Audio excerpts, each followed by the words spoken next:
Welcome back everyone to my channel. Thanks so much for being here. I appreciate it. This week I dug into a bit of a bag of tricks after Halloween, and I'm taking a subscriber request. Now thanks to Jan who reached out this past week on my previous swipe.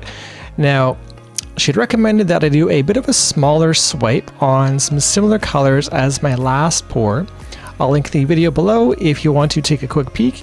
Now this is a 4-color swipe on some black oxide as my base, and I have blue flash, blue violet, and 2 pearl colors by Amsterdam, which are the pearl blue and pearl crimson. So let's dive into some color.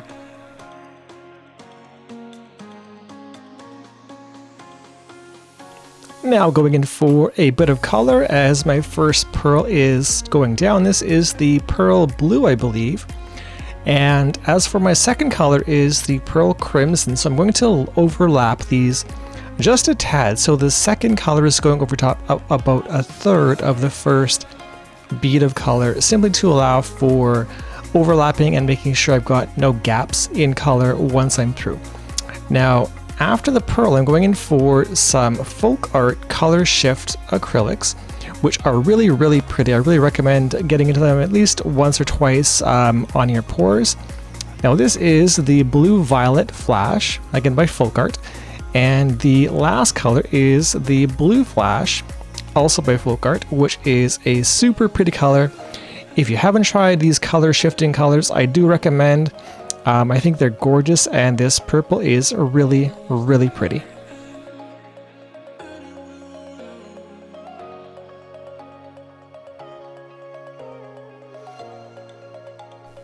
Okay, now as for my cell activator, I use a combination titanium white by Amsterdam, as well as 2 parts Floetrol, 1 part paint, which is my combination I use for my swipes. And as we go in for the first swipe, I really love how the cell patterns start out and how the purple flash really brings everything to life, coming across all of the colors in front of them. So I choose to swipe my darkest color through the lightest colors in hopes that it simply spreads as best I can and evenly as possible. But the purple being my more dominant color for my swipes is why I go darkest to lightest.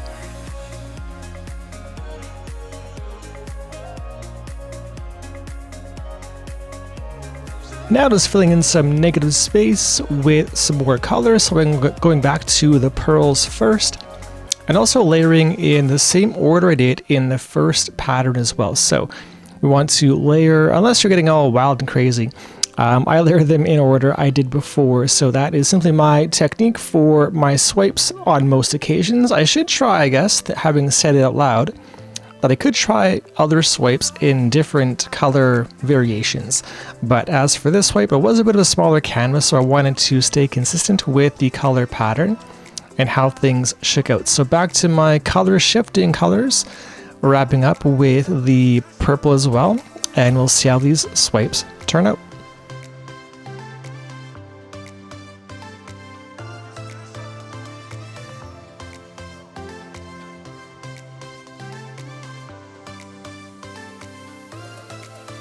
Alright, now going in for the third of my 4 swipes, I'm going to share my learning opportunity of the week. So I found that on, in this case, what is a smaller canvas for me at 14 by 18, the paints were beginning to puddle and get really close towards the edge. So I wanted to swipe as quickly as possible. In this case, I like to take my time, but I was running out of time before those paints kind of fell over top of the corners of the canvas. So I'm fine looking back on the video. These swipes are really pretty, keeping some really nice lacing pattern and consistency. So quite happy with how those shook out from left to right. I love the color shift. It looks really pretty in the daylight, and depending on your light of room, it looks really great. So as we go in for some tilts, I wanted to just feel where that paint was, which is why I'm going back around in circles back and forth.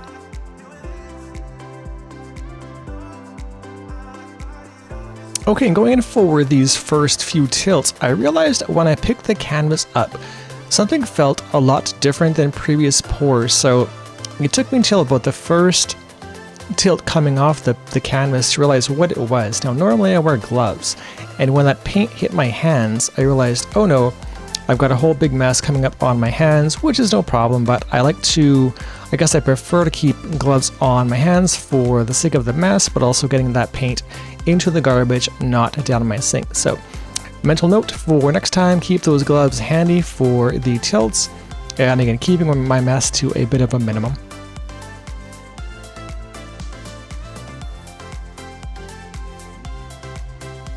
Okay, now with this painting, I'm quite happy with how this is all really shaking out. So the purple flash along with the pearls are really pretty in terms of color pattern and structure of lacing.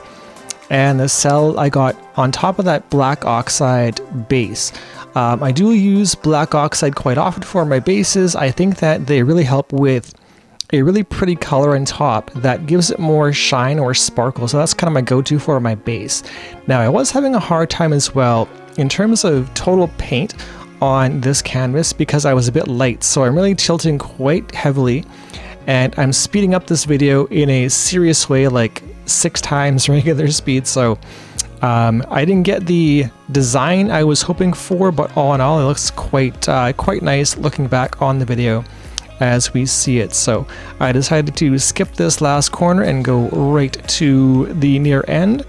Again, very happy with how this is shaking out. It's looking like a bit of a black and gold valley in the middle in comparison to what I wanted, but we will take it.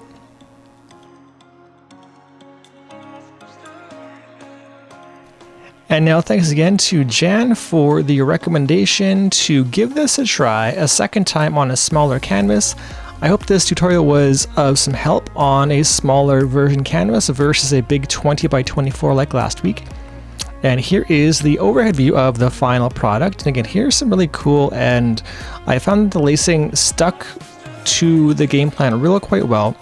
And all in all, the colors are really pretty. It's the day after, and the dried version coming up real soon here. Once it's dried, I was really quite pleased. And if you have enjoyed this video, please give me a thumbs up and think about subscribing. And we'll of course see you again in the next one.